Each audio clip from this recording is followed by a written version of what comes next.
Okay, in my last video I talked about table relationships and the basic tables relationships that there are. One-to-one, one-to-many, and many-to-many. And I discussed some examples. So with this particular video, I'm going to just show how tables relate. And so what I'm going to do first is I'm going to show you from the book, the information in the book. Okay, so here's Module 2, and if I scroll down, we can find, and this is the table, the chapter table of contents. Okay, so if I scroll down and I find defining table relationships, I can click on there, and you can see here that it's talking about table relationships. So I'm going to go ahead and I'm going to expand this picture here, and I'm going to show you about how tables can have sets of data in them and they can connect to other data. Okay, so for example, here we have a table about animals, and in this particular example it's for animals at a veterinarian clinic that come in and are patients there. And so here is information about animals: animal ID, owner ID, animal name, animal birthday, animal type, animal breed. Okay, so that's one table. Then we have a table down here, a visit table, and you'll notice here it says visit ID, animal ID, date of visit, reason/diagnosis. Now what you want to think about is in a veterinarian clinic, you want to track when animals come in and get seen. So how would you do that? Well, in this particular table, they're tracking, they have an ID that identifies a certain visit. Then they also have the date of visit, the reason, diagnosis, etc. But here they have this animal ID. Well, most people would think, why don't you just put in there the animal's name, etc. Well, I have that information in this other table.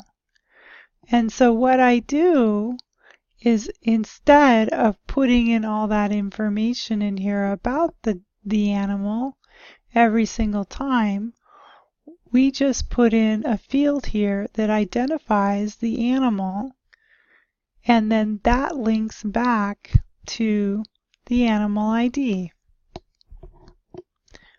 here. So what I mean by that is, for example, here we have animal ID 12278. I want to know what the name of that animal is, and so I'm going to go up here to this table and I'll find 12278, and there's that animal's information. Okay, the animal's name is Bailey, the animal type is a dog, the animal breed is a beagle. Now I could every single time type this information over and over and over again into this table, but the only problem with that is one, I can make mistakes entering it, and two, it's a lot more work. Instead, all I do is I have this representative ID that links back to this table, and I can find the information that I'm looking for. So when I'm setting up a relationship, I would set up the relationship between the animal ID here in this table and I would link it to the animal ID in this table. Okay? So how to relate to tables? To do that, it explains it here in your book on 2-16C. So I'll let you read through this and see if these steps help you understand. And then I'm going to go ahead and show you an example that I have. So here I have a database, and I have a primary student table and a student semester information table. So we have one student, and we have basically information about the student taking classes in a certain semester. Okay, so we have a one-to-many relationship, and you can see that in the relationship there's a little 1 and an infinity sign here, or you might not be able to see it on the video. Take my word for it.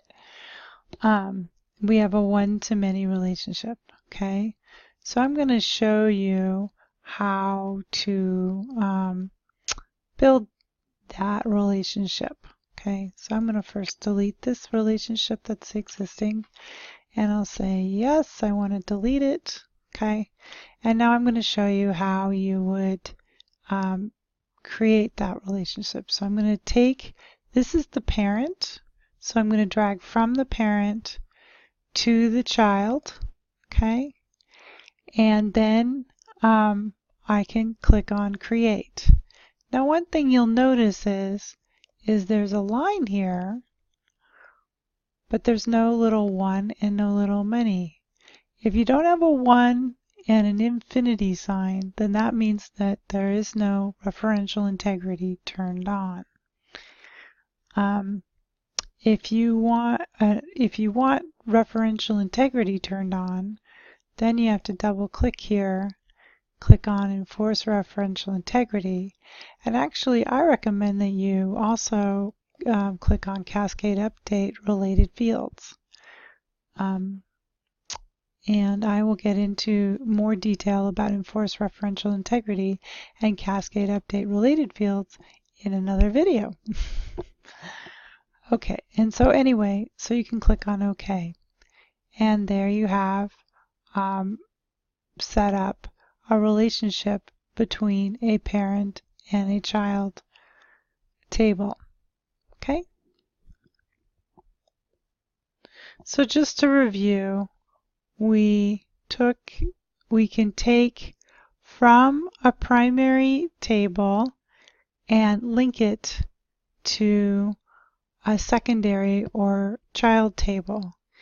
And that way you can have this information written here once, and then such as in an animal table, and then down here in the visit table you have an animal that'll visit probably many times, and so you have the visit information. You have information for each time that a record for each time an animal visits a vet clinic.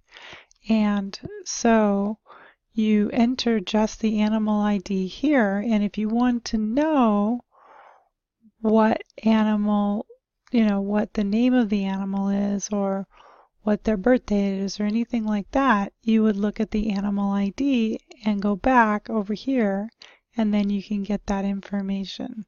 Okay? And so when you're creating a relationship, you would relate the animal ID here to the animal ID here. Okay? And then the other thing that I want to say is if you need more information or need to have a step-by-step overview of how to set up a relationship in Access, then I would recommend that you come here, and it's all step-by-step here on 2-16C. All right, one more video to go.